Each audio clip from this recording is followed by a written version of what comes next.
Жәннатқа барсақ, бәріміз құрдас боламыз. Сағынып тұрар бір-бірін шын дос боламыз.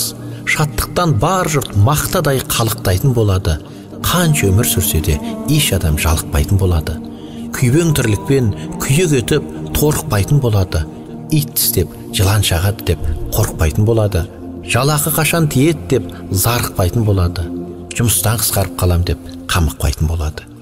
Өсем деп онда ешкімге пара бермейсің. Жермен үй сұрап әкімге бара бермейсің. Кигеніміз жібек, ыдысымыз алтыннан болады. Ыстық суықсыз ауа райы салқыннан болады.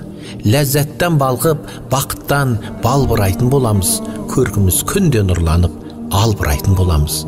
О жақта бүгін көргенің ертең болмайды. Бұ жақта ешкім ондағыдай көркем болмайды. Жақпайтын тамақ жеп онда ішің ауырмайды. Халуадан асап жесеңде тісің ауырмайды.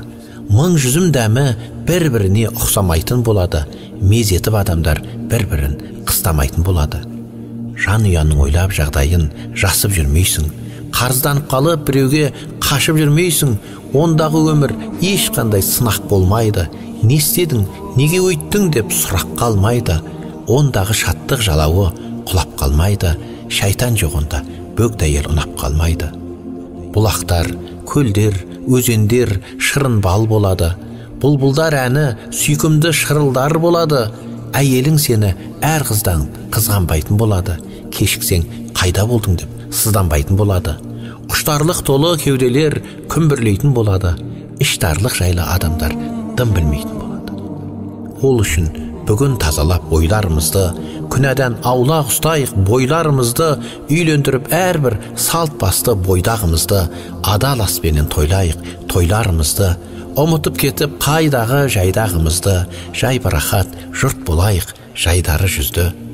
Ықыласымызды арттырып, амалдарымызды, көбірек басып мешітке қадамдарымызды, жақсыға үндеп, дос, бауыр, жарандарымызды, жомарттыққа шақырып, сараңдарымызды, тірлікте тайған ақтатпай, табандарымызды, түзейік ой мен тілдегі жамандарымызды. Жәннатқа барсақ, бәріміз құрдас боламыз.